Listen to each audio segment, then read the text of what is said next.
Okay, good afternoon, everybody. Welcome to this session. My name's Tony Gordon. I'm from Imperial College London, and my co-chair this afternoon is Craig Cooper-Smith from Atlanta.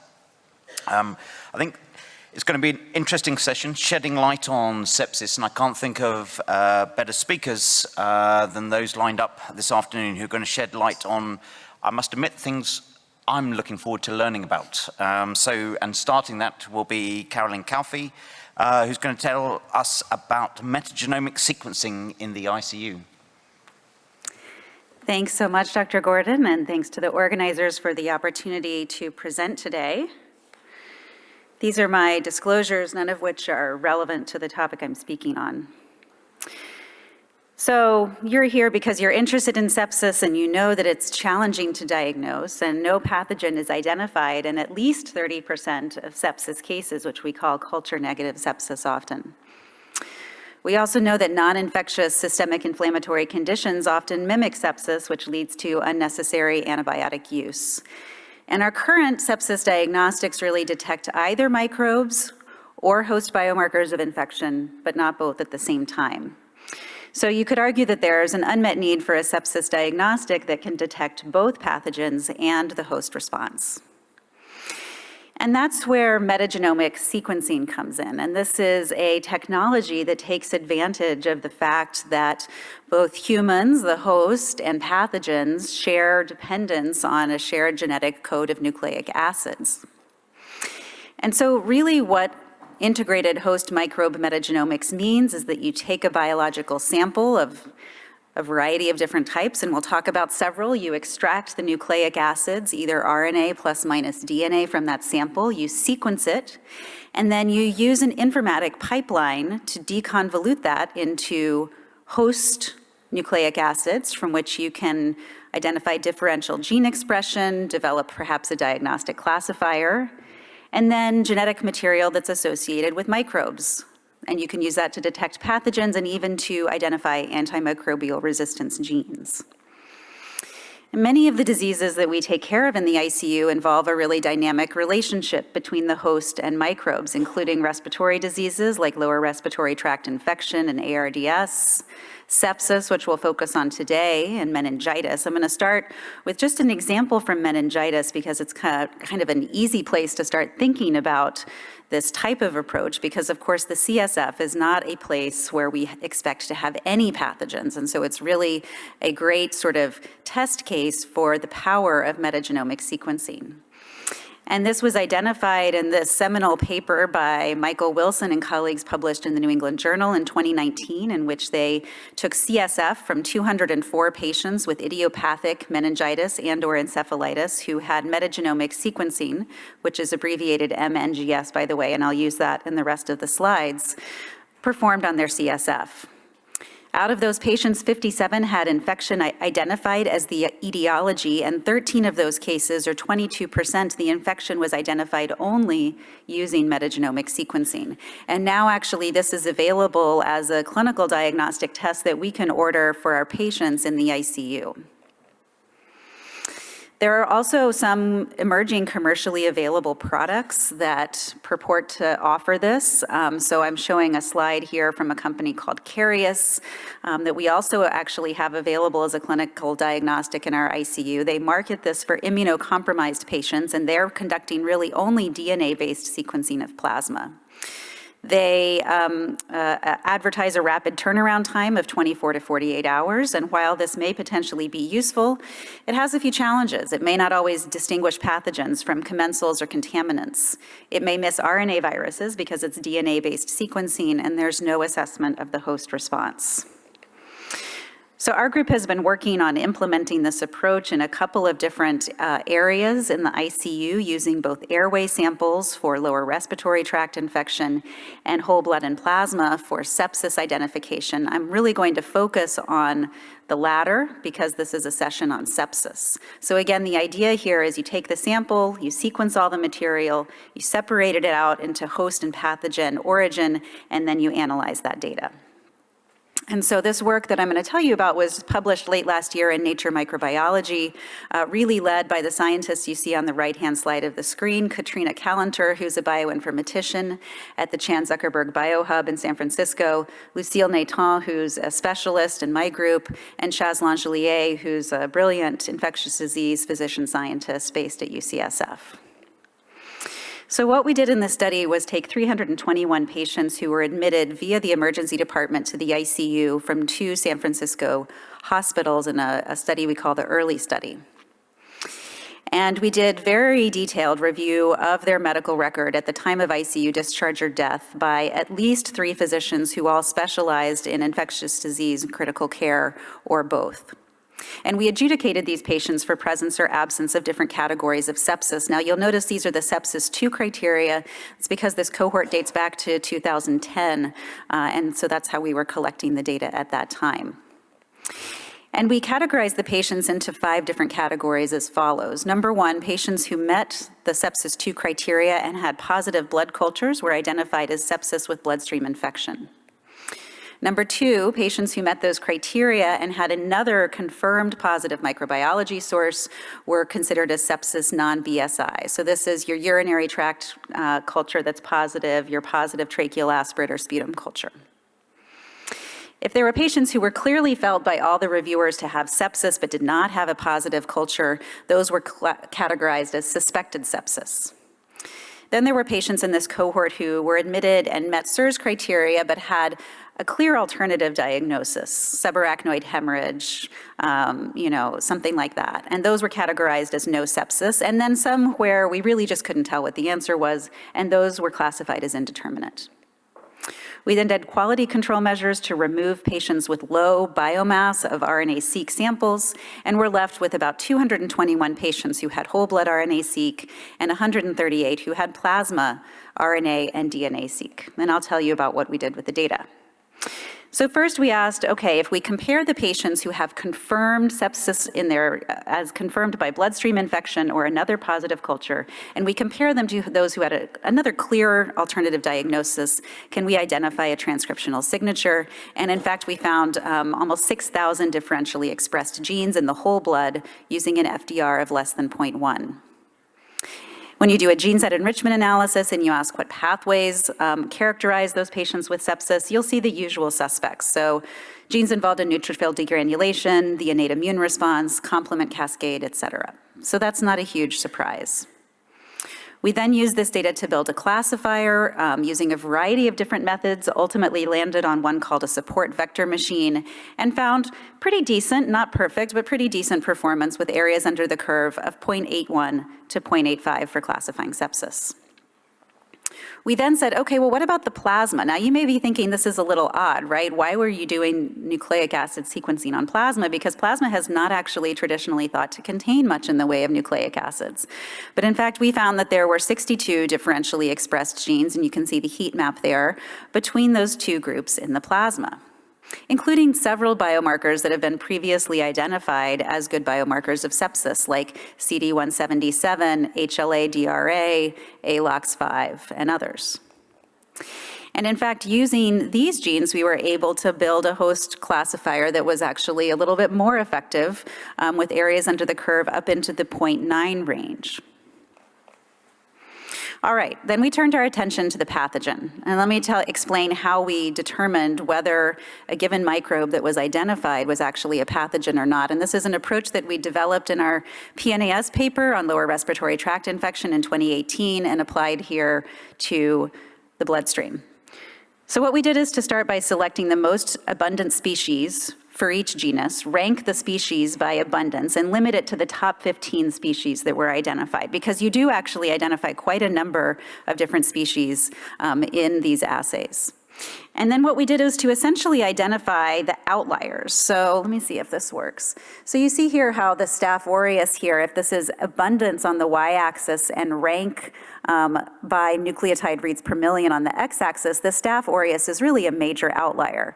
And similarly for this E. coli, a big outlier in terms of abundance and rank. And so those were then filtered for known sepsis pathogens against a reference index of the top 20 sepsis pathogens from landmark epidemiology studies and called then as pathogens. We were also able to detect RNA respiratory viruses, which really should never be in your plasma, and detected those. Anything above 1 read per million was identified as a potential pathogen. So how did this perform compared to conventional diagnostics? So I'm showing you here the data for bloodstream infections, and you can see these are sorted by organism here on the x-axis. And you can see for some organisms like E. coli, Staph aureus, Klebsiella, the nucleic acid metagenomic sequencing approach identified all of the pathogens. Now this was not true for all of the pathogens, so Fusobacterium, strep species over here was not as sensitive.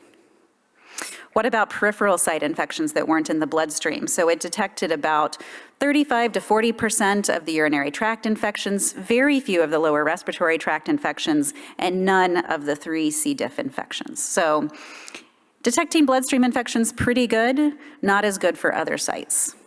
And only 1 out of 13 RNA respiratory viruses was detected with this approach. So obviously that's not going to be great as a sepsis diagnostic. So then we said, okay, well maybe we can go back to the host, and maybe we can use the host to help us identify patients who have viral sepsis. So here what you're seeing is a heat map of patients with confirmed viral infection versus those with confirmed bacterial infection. And you're also seeing the pathways that were enriched in those with viral infection, which again are the ones you'd expect, mainly interferon signaling related pathways. When we compared the diagnostic classifier developed from those genes to the actual clinical microbe data for confirmed viral infection, you can see again here, pretty good, not perfect performance, about 0.8 to about 0.9 in terms of area under the curve. The plasma was actually, again, a little bit better here. So similar genes that seemed to be elevated in the plasma from patients with viral infection, and really quite good performance in the area under the curve, though the relative number of patients here was relatively small. Okay, so I've shown you several different methods. I've shown you host and microbe, and so then we decided to put them all together into one integrated model where you were called as having sepsis if the host sepsis classifier had a probability of greater than 0.5, or your metagenomic sequencing found a pathogen with a high mass or had a high probability on that host viral classifier. And this is how that integrated model performed. So let me walk you through this. So each patient is a column here on the x-axis. The probability of sepsis is what's shown on the y-axis, all right? And you can meet that probability via several ways. So you can either have detection of a pathogen by both metagenomic sequencing and a high microbial mass. That's the gray bars here. You can have a viral transcriptome classifier that's positive, and that's the blue circles here. Or you can have the host classifier be positive, and that's all of these maroon bars going across here. And you can see that in the patients with bloodstream infection, the sensitivity was 100%. Now, big caveat, this is within sample performance. This is all in one cohort, so it may very well be overfit, but this is a proof of principle that this type of thing can work quite well. What about for those non-bloodstream infections that were harder to detect on the pathogens? Well, the integrated model actually performed pretty well here. So you can see that the host classifier picked up many of these. So did the pathogen. Those are all the gray bars. And then the remaining were picked up by that viral host signature in the plasma. Okay, what about the subjects who had no sepsis, the subjects who had an alternate etiology for their systemic inflammatory response identified? The classifier model did reasonably well, I'd say. It had a specificity of 78% in these subjects, which might not be as good as you'd like, but we noted that 84% of these patients were treated with empiric antibiotics. So certainly there's the potential to reduce antibiotic overuse with an approach like this. And then what about those group of patients who we thought had sepsis but never really identified a microbe with all of the clinical microbiology testing that we did? Well, about 2/3 or about 3/4 of these were classified as sepsis positive by the model, and in about half of the cases, the model identified a bacterial pathogen. You can see those are the gray bars here below, or a viral infection was predicted by the viral classifier. All right, so this work has several limitations, most importantly that we did not have an independent validation cohort, and that's really going to be needed to make sure this model isn't overfit. This is really a proof of concept study that there's the potential for a diagnostic like this to work quite well in our patients with sepsis. We lost a pretty substantial portion of patients due to low RNA mass, so I think in the future we'll be using a larger blood sample to try to make sure that we have enough nucleic acid to capture all these patients. And then I'll note that this metagenomic sequencing was conducted on samples that were taken in some cases up to 24 hours after the blood cultures were obtained, and pretty much universally after antibiotics were obtained. So I think there's potential to improve this performance even more if we can get earlier samples from our patients. So in conclusion, I do think metagenomic sequencing is coming to an ICU near you. It's come to our ICU already. It permits the detection of both host and pathogen nucleic acids with one diagnostic test. It can be useful for identifying pathogens in the bloodstream and in meningitis. And then, like I said, I didn't cover today our analyses of tracheal aspirates for lower respiratory tract infection, but I've given you the reference there. And I think this has potential to help us in discriminating sepsis from non-infectious inflammatory syndromes. We've written a review of this that will be published in the annual update this year, as well as in Critical Care, if you're interested in reading more. And again, I just really like to highlight the amazing contributions of these young scientists who led this work. Thanks so much, and I'd be happy to take any questions.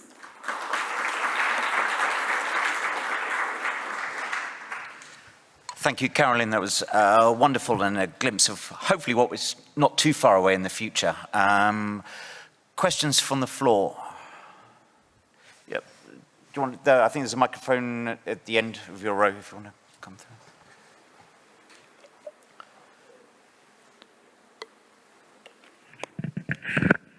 Thank you. That was very interesting. You now use metagenomic sequencing regularly on your intensive care unit. So I wouldn't say we use it regularly. We use it in unexplained meningitis or encephalitis on the CSF. That's probably the situation in which we use it most frequently. And then we do use it also for diagnosis of sort of difficult to diagnose infection in immunocompromised patients. We have to get the blessing of the infectious disease specialists for that one. But we do use this clinically, and I have found it to be quite useful. I can give you an example if you're interested. We had a very immunocompromised patient with acute myelogenous leukemia who had a very rapid deterioration, came to the ICU septic with a new huge infiltrate that on imaging looked very consistent with fungal disease, but we couldn't get any diagnostics, and he was too coagulopathic to do any diagnostic procedures, and we were able to send metagenomic sequencing on his blood and actually came back with overwhelming, very high levels of mucormycosis. Unfortunately, it was very hard to treat, but it was very diagnostically helpful. So in the future, if you did this on everyone, and a patient came in with, say, subarachnoid hemorrhage or something that's non-infectious, and you got something positive back, would you treat them with antibiotics? Yeah, that's a really great question, and I don't know what the answer would be. I think like any diagnostic test, its test performance is going to be very dependent on the patient population in which it's tested, right? So I think you have to use this with some judiciousness. Like any diagnostic test, it's going to have, and you saw that, and certainly in this early iteration, there's a considerable number of false positives, probably, there's false negatives, and it's really hard to even judge those answers because what's the gold standard in sepsis, right? That in of itself is very challenging. So I think we have to be very judicious, particularly early on in where we're sending these patients, because I honestly wouldn't know what to do with the situation in which I sent this test on a patient in whom I had no clinical suspicion of infection and got back something that suggested they had a pathogen. Thank you. Thank you very much. Yep. For the sake of time, I know you have to speak in another session, Dr. Calfee, but I think we look forward to understanding how to use these new technologies, as I said, hopefully in the not too distant future. Yeah, I would personally like to ask you about half an hour's worth of question, but for the sake of time, we're going to move on. Our next speaker is Dr. Adrienne Randolph from Harvard Medical School, and she'll be speaking on shedding light on sepsis. Is sepsis very different in children? And I think, Dr. Randolph, that children are little adults, correct? Well, hopefully I'll convince you otherwise. So thank you for giving me this opportunity to speak. I don't have any relevant disclosures, but I do a lot of research on sepsis-related topics. I'm going to talk about the global importance of pediatric sepsis, and then special considerations, and then challenges of doing research in children.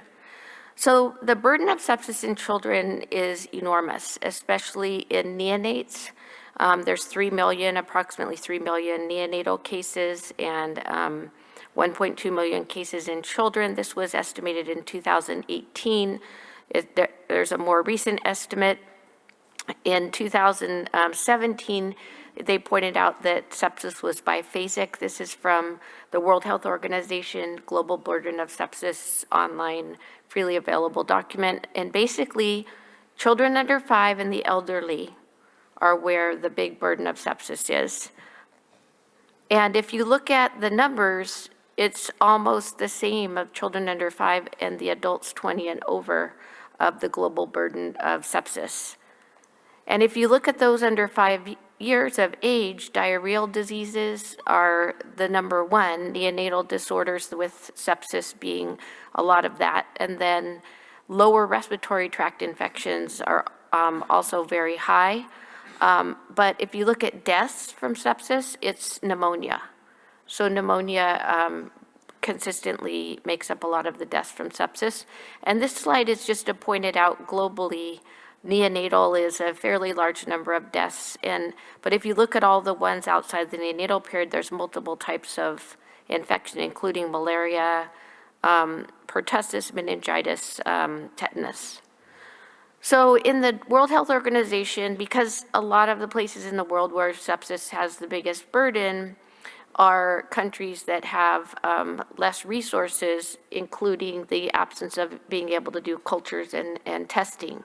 So they have this definition called possible severe bacterial infection, which they use for epidemiologic purposes. And you can see here that meningitis, sepsis, pneumonia all are a big part of that possible severe bacterial infection, but tetanus and other infections are also overlap.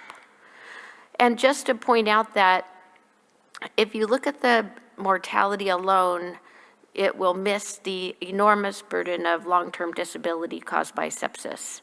And some of the less common severe infections like meningitis, which is the top of the pyramid, have the most neurodevelopmental and long-term disabilities associated with it.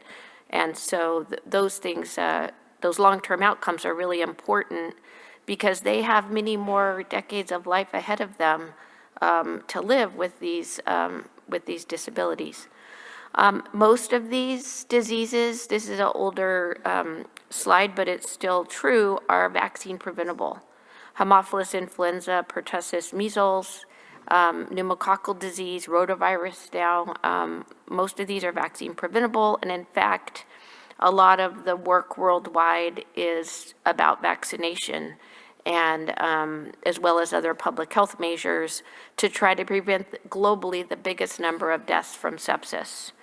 And so, and these boxes do not really reflect the size of the impact, but if you think about globally who's affected by sepsis, it's a lot of the countries that are less resourced, and sanitation, air quality, and preventing malnutrition and vaccination are going to prevent a huge number of cases of sepsis.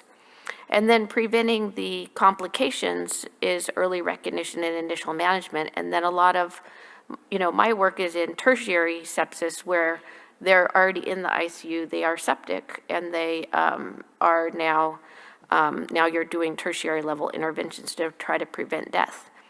So the other thing in children is that the definitions are different. We're still using sepsis 2 definitions. We revised them in this 2005. It's called the International Consensus Conference on Pediatric Sepsis definition. And it's the only thing that was really different from sepsis 2 is we have to do age-specific numbers for what is considered abnormal. And the second thing is because tachycardia and tachypnea are very common in young children, one of the values for the SIRS criteria has to be either fever or tachycardia. And so sepsis is SIRS in response to a confirmed infection. Severe sepsis has, either cardiovascular dysfunction, acute respiratory distress syndrome, or 2 or more other organ dysfunctions according to that definition. Septic shock is sepsis with cardiovascular dysfunction despite a fluid bolus, and either have hypotension, vasoactive agents, or compensated sepsis with the following signs, 2 or more of them, of compensated sepsis, septic shock. So just another thing that's different in children is children who have primary immune deficiencies usually present early with recurrent infections or severe infections, so you need to think about that. Are they predisposed to having a severe infection because they don't have a certain amount of something for their immune system to fight infection? It could be complement deficiencies, phagocyte disorders, disorders of cell-mediated immunity, including severe combined immunodeficiency, and agammaglobulinemias, which sometimes some of those do present a little bit later.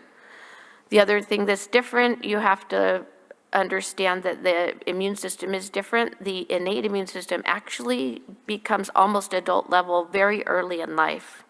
But the antibody response and the T cell response and T cell function grows throughout life from multiple exposures to pathogens. However, T regulatory cells and thymic output are the most earliest in life, and then T regulatory cell frequency is much lower in the elderly, going down over life. So this, hopefully I've convinced you that children are not little adults when it comes to sepsis.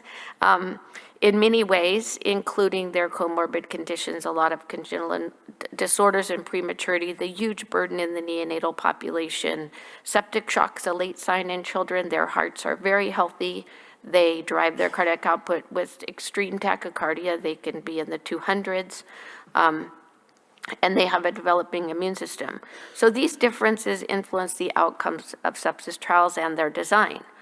So I'm just going to go over what evidence we have now. This was the Surviving Sepsis Guidelines updated for children, 49 experts. It was an international effort. I was part of this, came out with 77 statements on the management and resuscitation of children with septic shock and other sepsis-associated organ dysfunctions. And there was only 6 strong recommendations, and some of those were best clinical practice statements. And for a lot of these, no recommendations could be made. So the evidence, however, although there was 23 randomized trials, mostly they were small or negative. So there was 2 strong recommendations with moderate quality of evidence, recommending against using starches and then against insulin therapy to maintain a glucose target less than 140, because there was a randomized trial that Michael Agus did that was in New England Journal that was showed a lot of hypoglycemia and no major benefit. And then the only high quality was really this one about in healthcare systems with no availability of intensive care and in the absence of hypotension, so compensated shock, we recommended against fluid bolus resuscitation. And that went counterintuitive a bit to how we resuscitate patients in the emergency rooms of most places in Europe, US, UK. A child presents with tachycardia, cool extremities, delayed capillary refill, weak pulses, but a normal blood pressure, we usually give them a fluid bolus. And we get it, and we have QC things, quality control things to get it in there quickly. And we time how fast we do everything. And but this is a picture of Kat Maitland, who did a trial in Africa called the FEAST study, where they randomized to either albumin or saline or no bolus. and the mortality was lowest with no bolus. So giving these patients, a lot of them had malaria. There were a lot of very anemic patients, severely anemic patients. But why their outcome was different? They didn't have critical care rescue for these populations. That's another issue. So that was one of the strong recommendations. The other thing that happens is the pediatric recombinant activated protein C trial, that's what that definition was created for, of sepsis in children, to be able to do this trial right before this trial to be able to enroll. Because mortality is lower in children, we have to use outcomes that are composite to get enough power to look at a difference. And some of these outcomes, it's hard to know which outcome to choose. This study used composite time to complete organ failure resolution, which incorporated death as the worst outcome and was an ordinal scale. And in this trial, even though this only took the sickest patients on the ventilator and in shock, the baseline mortality was still fairly low compared to what would be in an adult study. And overall, there was more events of central nervous system bleeding. And so what happened is that, this is from the FDA, US Food and Drug Administration, a black box warning came out that Xigris is not indicated for use in pediatric sepsis because there was no signal for benefit, but there was a signal for potential harm. Another example is BPI, bacterial recombinant bactericidal permeability increasing protein for meningococcemia trial. It's usually stored in neutrophil granules and it binds to endotoxin, which is a big problem with meningococcemia. 22 centers in the US and UK enrolled almost 400 children, and it was published in 2000 in Lancet. So the same problem, mortality was low. They needed a composite outcome. They had a composite outcome including mortality and amputations, number of amputations. You can see here with the BPI that you actually have, it looks like overall fewer severe amputations, and but it wasn't overall significant. However, if you look at the pediatric overall performance category score, which is that you return to school, you're doing back to normal, et cetera, functional status, there was a difference, but that wasn't the targeted outcome. So this drug did not get approved for use in meningococcemia, despite promising, results. So overall, pediatric sepsis is different because there's an enormous global burden, especially in children less than 5. A lot of these kids were previously healthy. You have to consider the long-term disabilities and evaluate those in studies. There's a paucity of evidence supporting best practice, and outcomes may differ in low-resource countries. Preventive interventions are really important. In fact, vaccination could prevent a lot of the sepsis, including influenza, severe life-threatening influenza, which we've shown in our studies. COVID in children, we've also shown it's highly in the critically ill patients who do show up, that if they were vaccinated, it would have prevented. And we now have been for a while, vaccinating kids on their way out the door of the ICU with the flu shot if it's flu season, because there are frequent flyers. They're going to be right back in there getting the next virus, and if you can have something to prevent it, then you can decrease your future chance of sepsis. Thank you.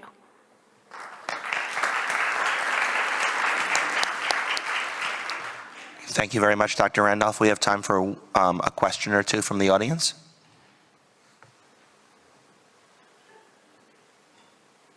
Not seeing any. I will ask you a question. Thank you for a great talk. So all the recommendations that you talked about were things that don't work or things we should not do. Understanding I don't take care of children, are there things that we should do in pediatric sepsis? Yes, so those guidelines that were the surviving sepsis guidelines, they are mostly consensus-based, was my point. There's very little strong evidence. And so it's best clinical practice and, best guidance. And so, we do recommend antibiotics within a certain, it looks actually very similar to the adult surviving sepsis guidelines, because when we don't have evidence, we tend to extrapolate from the adult evidence. But because our outcomes are better, if there's something that has potential for harm, you have to be careful testing it in a pediatric population unless you take the most severe patients, because you have the risk of worse outcomes from complications. Looks like Dr. Shankar has a question before he speaks. Thanks, Greg. Great talk, Adrienne. I think you mentioned that you vaccinate kids as they leave ICU. I had two questions. So sepsis changes their immune system. And is there any data about the thing that you're trying to prevent in vaccinated if it's not standard of care across different hospitals? Yeah, so it's not that uncommon across the US, because if you have them in hand, you may not have them in hand again. And for some reason, the pediatricians, because they're sick, they'll say, oh, I'll wait till you recover, but they'll be back in there in 2 months, right? I mean, they come back in within 2 to 4 months in the winter viral respiratory season. So we did an observational study at our hospital just to see how many come back in with flu compared to the ones that, didn't get vaccinated. It didn't look like there was a signal for harm, but we didn't have enough, proof of exposure, et cetera. We want to do an antibody study to try to at least look at the immune response. But kids also get 2 shots, remember, when they're under 8. So we know they're probably going to get a second shot if it's their first vaccine. So at least we gave them something. So you're right, we didn't prove that how effective it is, but they probably will get nothing otherwise.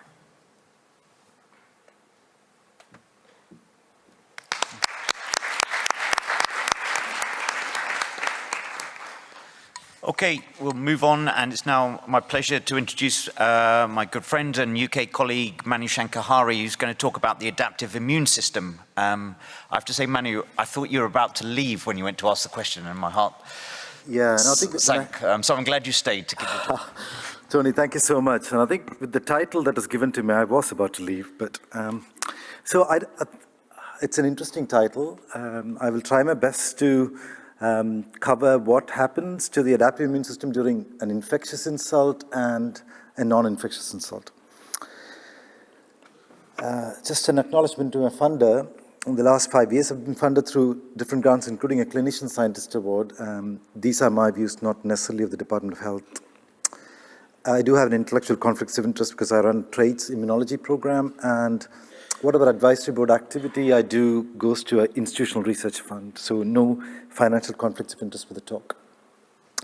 Okay, so what I thought I would do is try and cover the basics of the immune response and how the innate and adaptive immune system is interlinked, and why anything that challenges the innate immune system will have significant impact on the adaptive immune system.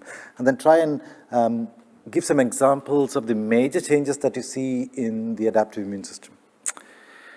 Okay, so I think the basics, broadly 3 points I want to cover.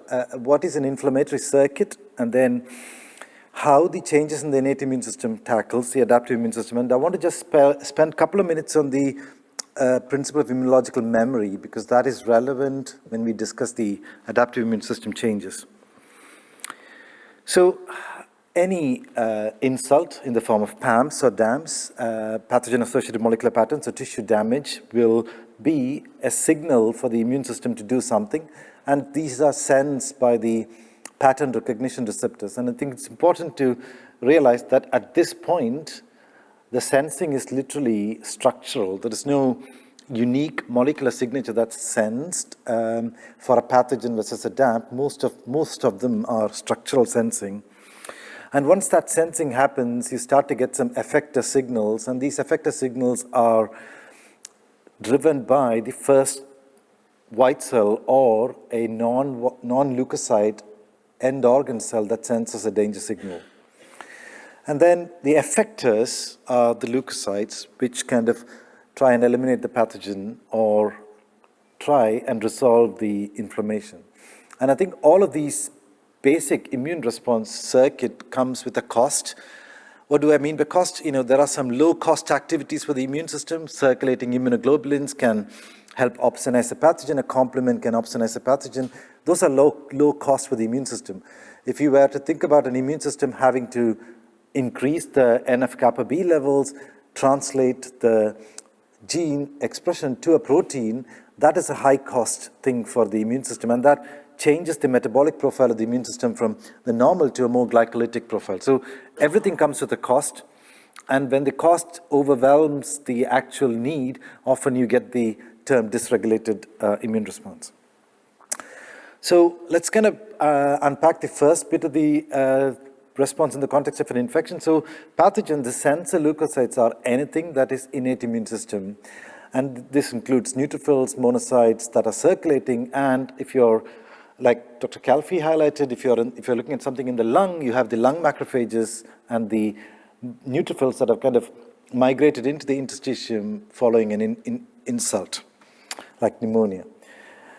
And these cells produce what are called as primary cytokines. The early cytokine response is different from a delayed cytokine response with a pathogen. And I think these primary cytokines are things like IL-1 beta, IL-6, IL-8, IL-12. Those are related to the cells and the stimuli that the cells get. So when you think about critical illness, you think about all of these cytokines, both early and the ones that I'm going to talk about a little later, the secondary cytokines.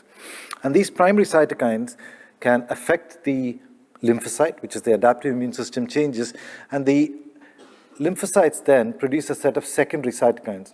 And these cytokines depends on the pathogen they see or the insult they see. For example, if you have a viral infection or an intracellular bacterial infection, you often get what are called as type 1 effector cytokine responses. Whereas if you got a helminth infection, you get what are called as type 2 or asthma-like cytokines, IL-4, IL-5 responses. So there are subtle nuances in the lymphocyte cytokine production based on the insult they see. And there is also the notion that the primary cytokines that are produced by the cells that see the pathogens, the monocytes and the macrophages and tissue-resident macrophages, can also directly influence the effector leukocytes, which again are the antigen-presenting cells and the cells that can kill, like the NK cells, the dendritic cells that transfer antigen across the adaptive immune system, or things like neutrophils. And there is activation of the neutrophils, which kind of leads to the effector responses. And I think given my talk is going to focus in on the adaptive immune system, and I just thought I'll just focus primarily on three things. Pathogen killing, something about memory, and something about a resolution of inflammation. And one of the things that this sort of schematic gives you is that you could change the top left-hand corner from pathogen to tissue damage. You'd start to see many of these things. And asthma, autoimmunity, all of those are related to DAMs. And that you could see. And the DAMs are endogenous molecules that our cells have. And the autoimmune responses somehow take out the tolerance mechanisms that the lymphocytes have in the context of an insult. So it's a fairly simple system as long as we know what we're talking about. Okay, so memory. That's one of the core functions of the adaptive immune system, and that's fundamentally different from the innate immune system, because here, the things that we use to select or tell the adaptive immune system that pathogen is there, like the vaccination point made by previous speaker, the whole point of an existence of an adaptive immune system could be that they can do this job of memory. And these memory cells stay in the immune system for a protracted period of time and provide you with an extra protection should you get a second insult. So a T cell normally floats around your bloodstream, and then suddenly some of the T cells encounter an antigen that they know, and then you start to get a response that is related to the presence of an antigen, more specific response. You could also have a scenario where the infection is cleared by the effector cell, and the antigen from the effector clearance of the pathogen then is taken up by an antigen-presenting cell, like a macrophage, monocyte, dendritic cell, follicular dendritic cells, B cells, all of them can present antigens that then tells the T cell what to do. And one of the things that T cell does is to become a memory T cell. So that's memory generation. The B cell also generates memory because that's what you see as plasma cells and the immunoglobulin production with B cell biology. And that can happen in a T cell dependent fashion or a T cell independent fashion.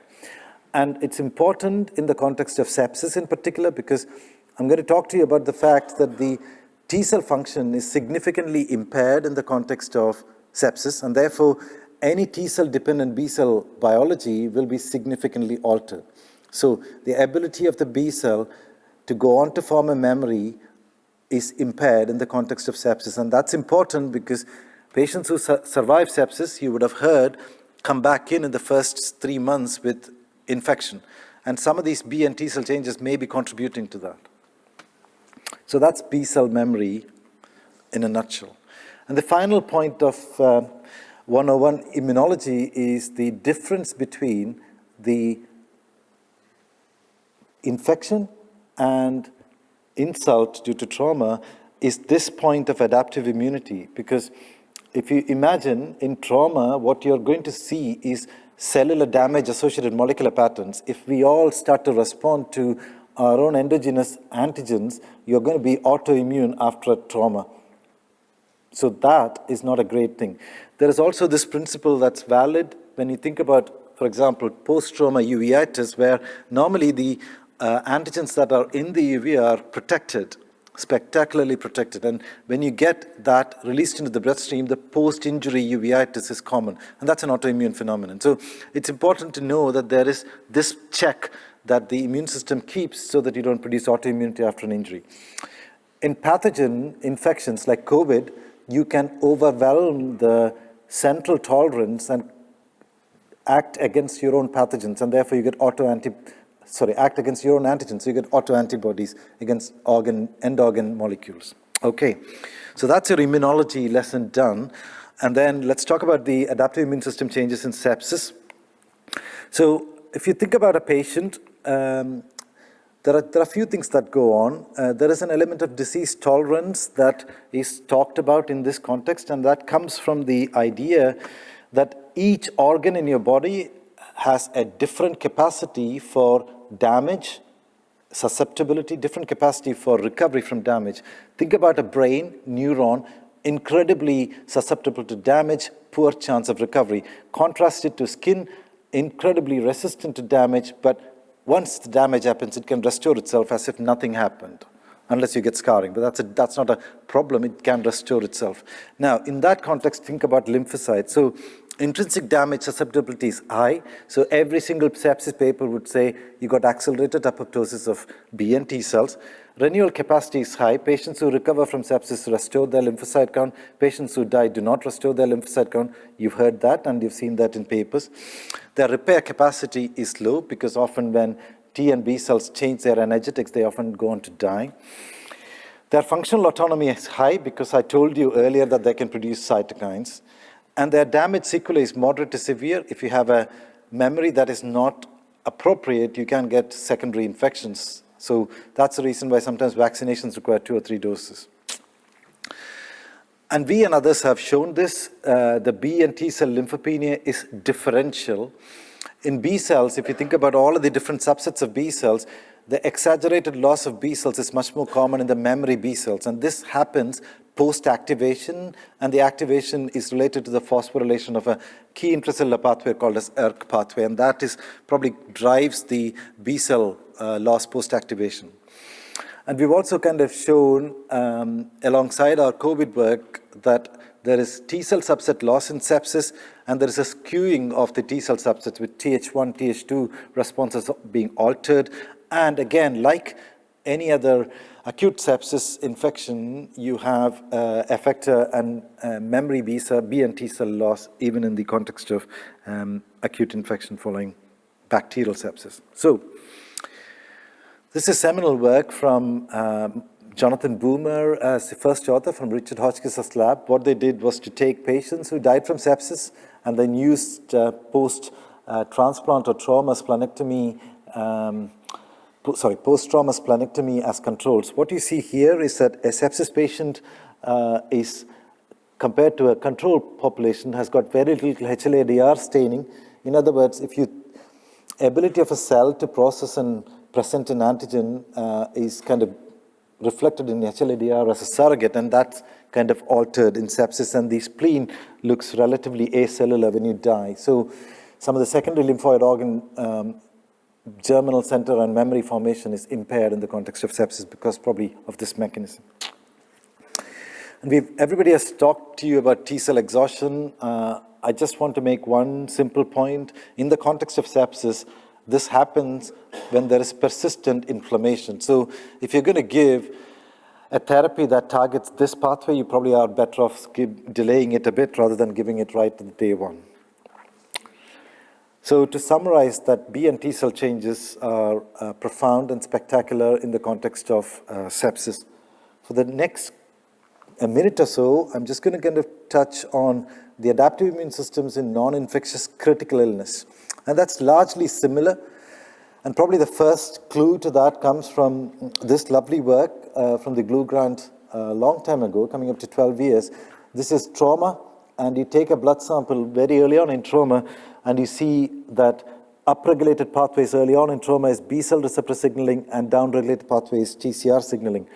And those biologists among you, you know that the ICOS-L, T-cell apoptosis, calcium dependent, all of those things are similar to that you see in quite a lot of sepsis literature. So some of this biology is very similar early on. And in burns, you get similar sort of idea of T and B cell pathways and the apoptosis that goes on in the context of acute illness. You can also see this following a simple hip surgery. This is a lovely work using mass cytometry and trying to understand what happens to the intracellular phosphorylation of these kinases following a simple surgical insult, and not a simple insult, it's a hip replacement. But you see that these changes are very similar to what you see early on in sepsis. So, in summary, whether it be sepsis or any other non-infectious critical illness, the B and T cell compartment is profoundly altered. The sequelae differs, partly driven by some of the signals that persist in the context of sepsis versus non-sepsis insult. Thank you.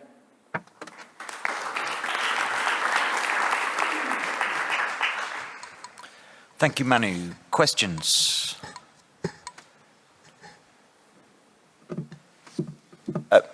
Manu, I have one then. In the last talk, we talked about immunological changes in children. We know as you get older, immunosenescence. Is it just general, or are there specific parts of either the innate or the adaptive immune system that are particularly susceptible to change as you get older? Yeah, so great question. So the monocytes as well as the T cells are particularly affected alongside the B cells. So the primary mechanism that people talk about with immunosenescence, it is the epigenetic changes as we accrue as we age, and that affects all the cell population, but the monocyte changes probably are much more relevant for the acute early infection response, and the B and T cell changes are for the B and T cell related memory. That's the reason why you vaccinate yearly for the older folk, because their ability to maintain a memory population is slightly impaired, and the vaccine responses are also impaired. Marvelous, I've learned something. And I'll ask a second question because I don't see anybody at the microphone. It's a two-parter. Do you believe that mice are appropriate surrogates to study the human immune system?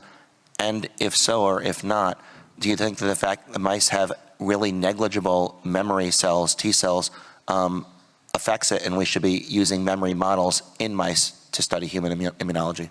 So I don't do animal work, but that debate has been going on for a long time, and I think the PNAS paper correspondence about is mice a good model is probably exemplary, and I don't think I know the answer in an honest way to say this is what we should do, but definitely the second point which you made, should we be using memory models, I would say yes, because that is one of the core elements of what is being tested in elderly folk. Thank you very much. Thanks very much.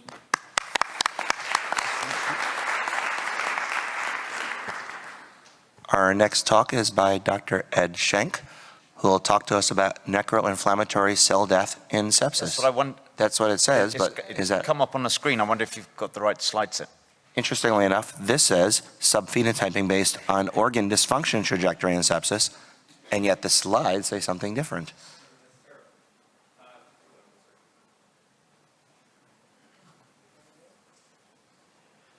It's, according to the program, it's the subphenotyping one. Subphenotype, according to the slide set here, is necroinflammatory cell death.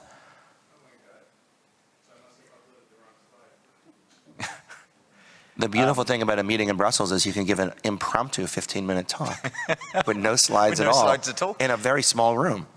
I don't know if the AV guys, have you uploaded the other talk? I tell you, Maybe we should alternatively, change to have Djillali, Djillali you're go there. next. Yeah. Djillali, do you want to give your talk first, and then Ed, give it, and you Yeah. pop back to the AV room and give the right slides? I'll let you introduce Djillali. Okay. All right. Well, I think we know what we're doing now.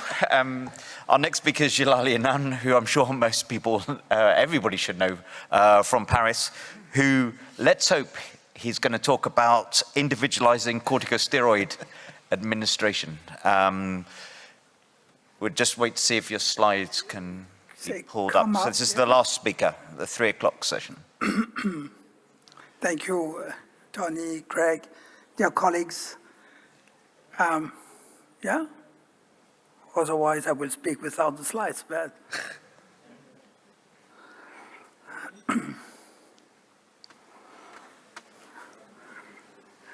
yes. Yes. Hey. So here are my disclosures. And so let's start by this sentence. There will always something to say about corticosteroids. So let's start with the crude effects of corticosteroids in patients with sepsis. So very briefly, with my academic biases, corticosteroids in adults with septic shock are likely to improve survival. The Cochrane systematic review that the update is ongoing right now highlighted that pulling together all available studies also suggests that corticosteroids may be associated with improved survival in adult patients with septic shock. So beyond the rough survival benefit observed in septic shock patients, can we improve the benefit to risk balance? Can we individualize the treatment? So there are many ways to do this. Very simply, at the bedside, just right now, without looking for complex tools, there is some evidence from the randomized controlled trials that have been conducted so far that in uncomplicated sepsis, corticosteroids may be unlikely to improve survival. Whereas in complicated sepsis, either septic shock or septic ARDS, corticosteroids may be associated with improved survival. And finally, community-acquired pneumonia-related sepsis may be likely associated with improved outcome. And indeed, we're going to see these slides several times since yesterday. So the hydrocortisone for CAP trial also nicely demonstrated the survival benefit in patients admitted in the intensive care unit for community-acquired pneumonia without shock. So there is already, again, as I mentioned, a way to individualize patients at baseline based on clinical phenotype. But we may likely be able to go beyond these rough clinical phenotypes in the very next future. First of all, we can already play with the data available from our electronic health system in our unit and figure out using machine learning and other interesting mathematical modeling, identifying algorithm that can be used at the bedside to select the patients. For example, in that work done with Romain Piracchio, we nicely demonstrated that using the data available at the clinical bedside, we may develop an intelligent algorithm that you can implement at the bedside to select the patients, and that will perform better than any severity score of illness we're using at the bedside right now. So now there is more and more interest in trying to mimic what is happening in the cancer field or in the cardiovascular field by identifying molecular signature that may allow to select the patients for corticosteroid treatment. So in particular for searching disease trait-associated variants. Briefly, there are common variants, common and rare variants. The common variants usually have variable effects in terms of phenotypes, null or small effects. They triggered very common diseases, often with an adult onset, often multifactorial, with interaction between genes and the environment. There can be accessed by genotyping microarrays or by GWAS. The rare variants may have large effects, usually are seen in rare disease, and usually affect protein coding. So they are best assessed and approached by next generation sequencing of exome or whole genome. So we use the approach cohort that showed survival benefit from hydrocortisone plus fluorocortisone, and we divided so we have 4 groups of patients here: those who survive on the placebo, those who survive on the corticosteroids, those who died while receiving placebos, those who died while receiving corticosteroids. The distribution of age and many of the other clinical parameters not different between these 4 groups of patients. So we aimed at finding variants that might be associated with responsiveness to corticosteroids. We performed WGS in 140 patients and also focused on several common variants. So we end up with a total of 28 million variants. From these, fortunately, only few of them were non-intergenic, non-intronic variants. And looking at minor allele frequency, again, allows to reduce the number of variants of interest. And finally, by using the CAT score, which is a score that reflects the probability of pathogenicity of a variant, with a score of more than 30 on the log scale, indicating high risk of pathogenicity of a variant. And we end up from 28 million variants to 323 variants. They are distributed here, and you can see how they're distributed within the 4 groups of patients from the approach cohort. So we then continue by looking at, among these variants, those that may correspond to known candidate genes, and also using functional annotation. So the candidate genes we investigated were those that were established as likely relevant for severe COVID-19 patients, and also those likely relevant for the glucocorticoid signaling. So, and the gene set enrichment analysis using either gene ontology or the Kyoto Encyclopedia for Genes and Genomes. So the gene ontology annotation allowed to identify 2 main clusters of variants involved in regulation of leukocyte differentiation or in the regulation of defense response. And I have highlighted here the IREG3 and acetylase7, and I will come back to these in the next slides. And in the key GG functional annotation, we identified, again, 2 clusters, one within the oxytocin signaling pathway and one within the Cushing syndrome pathway and the corticosteroid resistance.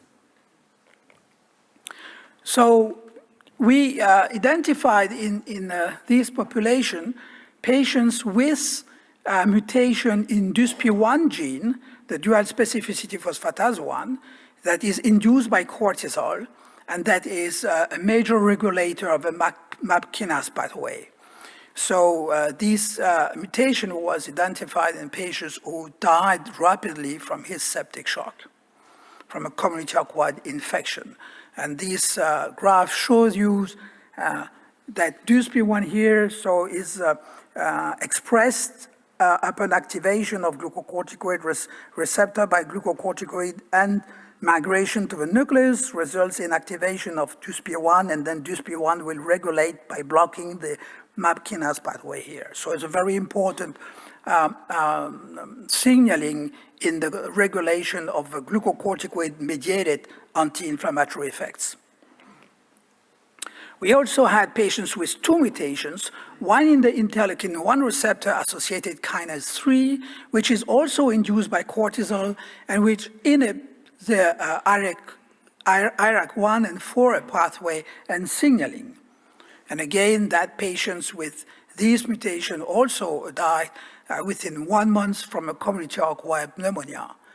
And the same patient has a second mutation in the adenylyte cyclase 7, which is an important regulator of the immune response. It upregulates the release and synthesis of both ACTH and cortisol. So that's for the gene aspect. We also simultaneously in parallel looked at metabolomic signaling to find potential candidates of the corticosteroid responsiveness. And we were able, after several months of exploring the metabolome, to identify 8 metabolites that I won't describe here, patents still ongoing, that are strongly associated with corticosteroid responsiveness, enabling identifying at baseline and after 72 hours those patients who will die while still receiving appropriate dose of corticosteroids versus those who will survive while receiving corticosteroids. And I can skip this because it's another way to present the metabolomic results. Among the metabolome, it's known that the lipidome and lipids are particularly important molecules in the regulation of action of cortisol. So that was suggested actually by Mervyn Singer when he visited us, and we shared with him this metabolomic data, and it suggests us to look at the lipidome. And indeed, this search was rapidly very successful by identifying 4 triglyceride family metabolites, again, strongly associated with patients' response to corticosteroids. So this is very exciting candidates that may indeed predict an individual patient's response to corticosteroids.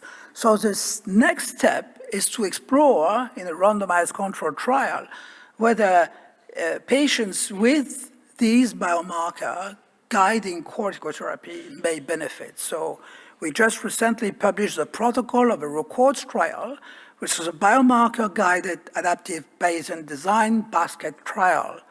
So basically, in that complex trial, any patient with severe CAP, ARDS, or sepsis is going to be included in the trial. If it's related to SARS-CoV-2 or influenza, then the patient will be stratified straightforward, in particular for influenza, as there is no evidence for benefit for corticosteroids in that group of patients. The reminders will have measurement of a set of biomarkers, including metabolomic, transcriptomic, genotyping, and there will be randomized, allocated to one of these biomarker strata by random at first, And then within that strata, the patients will be randomized to receive corticosteroids or a placebo in a double-blind manner. So owing to the adaptive design of the trial, we are going, of course, to make sure that at the end, we end up with the most efficient signature. So new arm might be added to the trial. We are doing Bayesian inference every 500 patients. So far we have indeed already close to 600 patients, and the first Bayesian inference is ongoing. So we will have by summer first evaluation of the first set of biomarkers, and we'll see whether we will drop some of them or continue with all of them. And so to conclude, corticosteroids may improve outcomes in adults with sepsis, ARDS, and CAP. Patients may be more likely to respond to corticosteroids in selected group of patients based on genomics or transcriptomics or metabolomic signature, and that is currently under evaluation in a large adaptive randomized control trial in France. Thank you very much for your attention.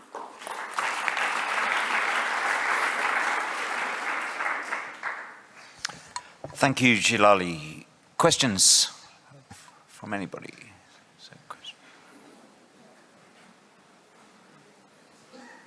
Djillali, can I ask you one then? Just understanding that in the records trial, did you say people are only getting one biomarker, or you're testing multiple in the same patient? So all the patients had all the biomarkers. Okay. Yeah.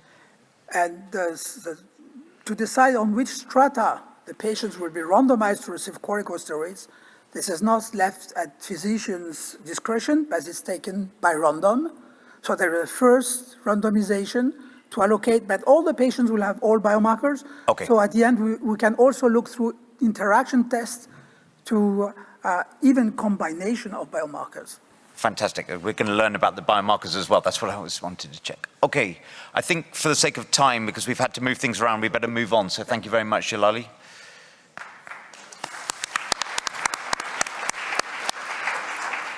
So our final talk, assuming he has survived his stress test in the last 20 minutes, from Dr. Edward Schenck, is subphenotyping based on organ dysfunction trajectory in sepsis. Thank you for rolling with it, Dr. Schenck, and being here. Thank you very much for your patience, and I really enjoy this, so let's have fun with this talk. I know Anthony likes one of the terminologies in here. So I'd like to tell you a story that goes back a few years and has been influenced by a lot of people, and bear with me as we get through this, and hopefully we can learn something. I have no relevant disclosures for this work. So central to what I want to talk about is this idea of how well do we know how, not why or not when, but how do patients die of sepsis? And the work that I do is not really going to answer that per se, but it's going to give us a framework in how we think about it. And so one of the reasons and one of the challenges with sepsis is that the landscape of the patient in front of us can be so darn variable, with variable immune response, variable timing after the infectious insult, variable presentation to medical care. And all of this leads to a different patterns of what might happen to the patient in terms of whether they're stuck in a persistent inflammatory condition, whether they have early organ dysfunction into a hyperinflammatory response, whether they recover. And we are really left in the dark in terms of the relative trajectory of patients as they enter our ICUs. And so this is another inspiring kind of image for me. So this is taken from Fernando Zampieri's work of the Bayesian reanalysis of the Andromeda shock trial, published in the Blue Journal a few years ago. And this is the idea that when patients arrive in the ICU, that they have differing amounts of organ dysfunction. You can see low dysfunction here at the top of the screen and grading with darker severity as you go down. And then you can have a proportion of patients that die at each time interval. And what this made me think about is that when a patient arrives into the ICU, you can see that there's flow between all of these different nodes. And a patient has an option at each stage and at each time point. They can either have an improvement in their organ dysfunction, it can stay the same. Despite moderate organ dysfunction, they can actually pass away immediately from a stochastic event, or they can follow a pattern where they're having worsened organ dysfunction. As you move from each time strata, the complexity builds, because if the patient chose this in the first response, they still have more options later. And so what my question was, are there dominant patterns of flow through organ dysfunction in large populations of patients with sepsis? And so the way we tackled this problem was we took 4 cohorts of observational patients in the ICU with sepsis. The derivation cohort was the MIMIC database. We included Northwestern Medicine in their whole medical center, including their community hospitals and their academic center. And these cohorts spanned 20 years of time, going from 2001 all the way to 2019. We also used the ICU Collaborative, which is the telemedicine data that is from a lot of community hospitals surrounding the country in North America. And we also used data from our own internal database from Weill Cornell Medicine, which included all of the ICU patients admitted across this wide time frame. And so we were able to identify quite a large sepsis population at each one of these cohorts, with over 4,000 from the MIMIC population, 3,000 from Northwestern University. The EICU contributed 12,000 patients, although it's limited to 1 year. And our own cohort also had about 4,000 patients. We did not evaluate patients with sepsis after cardiothoracic surgery, as that might introduce certain bias into this. And they all reached sepsis 3 criteria within the first 6 hours of admission. So this is soon after admission to the ICU. And we used a technique called dynamic time warping. And this technique itself, what it allows you to do is look for sequence similarities. And I'll get to which sequence we constructed later. And the sequence similarities that are brought together with dynamic time warping allows for the construction of what's called a warping path. And this warping path takes 2 differing time series data and creates a score of how alike those 2 sequences are. And it allows for one-to-many matching, which creates a useful metric for creating more reliable grading of similarity. And what we did for our time series is we calculated SOFA on admission, and then we recalculated it every 6 hours over the first 72 hours of each one of these patients' hospital stays. And we also collected all of the baseline comorbidities, treatment variables, including mechanical ventilation, additional vital signs, additional lab tests from all of these cohorts. And so the dynamic time warping was used to evaluate the trajectory similarities between patients. And then we performed a hierarchical clustering methodology after the similarities were graded, and created 4 distinct clusters of trajectory similarity with SOFA score. And here are our main results, is that in each one of the cohorts from the development in each one of our separate validation cohorts, you can see that there are 4 patterns of organ dysfunction trajectory in sepsis. And we call them rapidly worsening, rapidly improving. Rapid worsening in each screen is the red bar. And you can see from a median SOFA score of around 5, that each one of these patients rises as throughout the 72 hours. We also have rapidly improving, which is the green bar in each cohort. And each one of these patients has a resolving pattern of organ dysfunction within the first few days of their ICU admission. And we also see 2 intermediate patterns, which we call delayed improving or delayed worsening. And delayed improving generally creates sort of a zigzag as it moves through the first period. And these patients differed on their baseline characteristics. The rapid worsening phenotype had more comorbidities, as one might expect, versus the rapid improving phenotype.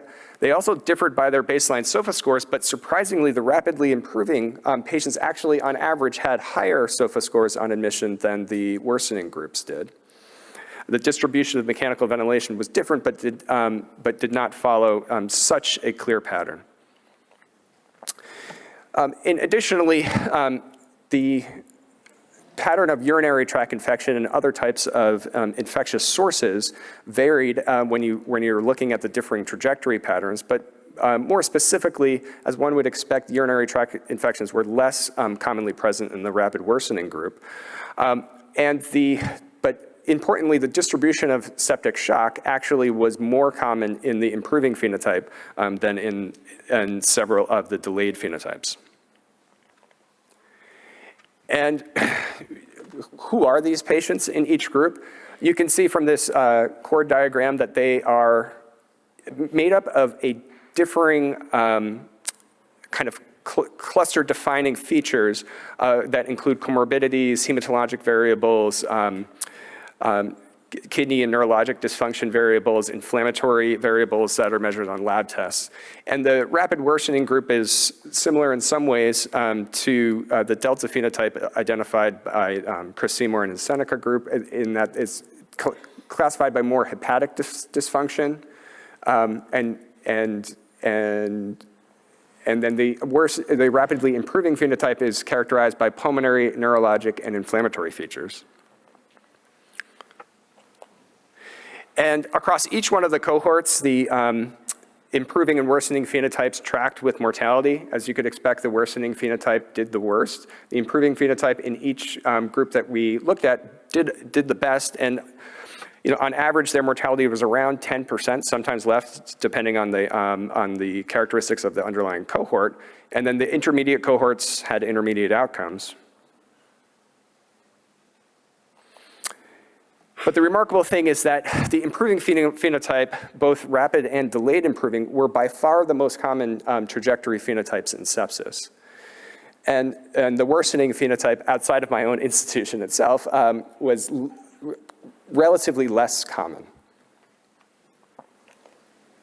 In terms of, we tried to predict phenotype just based with a machine learning method based on the first 6 hours of their data when they arrived within the ICU, and the particular model that we used was a random forest mechanism. And despite several iterations, within first 6 hours, we were only able to achieve an AUC of about 0.75, or between 0.8 and 0.75 in each one of the cohorts in terms of appropriately identifying trajectory phenotype membership upon admission. However, as you go out to the first 24 hours, the accuracy arises, but they have already defined themselves somewhat at that stage. These are some of the features that were most predictive of a worsening phenotype, and these include low platelets, the lower relative SOFA score, and higher GCS, and higher AST, and higher respiratory rate. So in conclusion, trajectory analysis reveals differential organ failure patterns associated with improving and worsening with differing intensities. It is not clear what is causing this heterogeneity in response to standard of care, but this does reflect standard of care of over 20 years throughout North America. And most ICU patients with sepsis have an improving phenotype. However, paradoxically, about 30% of all of the sepsis deaths within 28 days occur despite an initial improvement in organ dysfunction.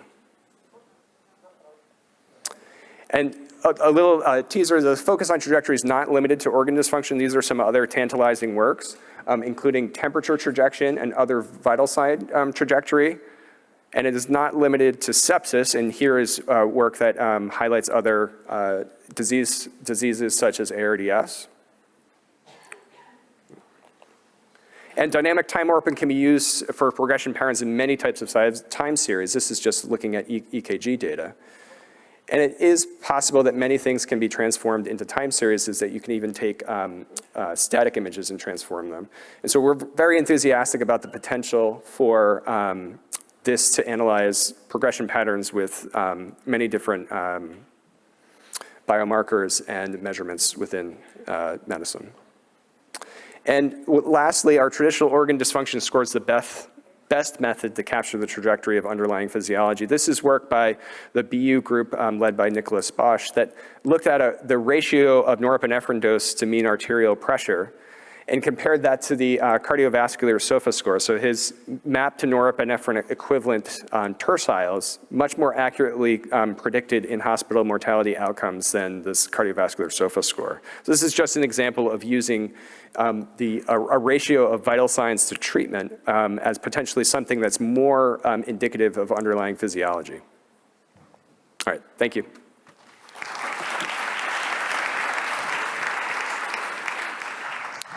Thank you. The next session starts in 6 minutes, so we have time for one and only one question.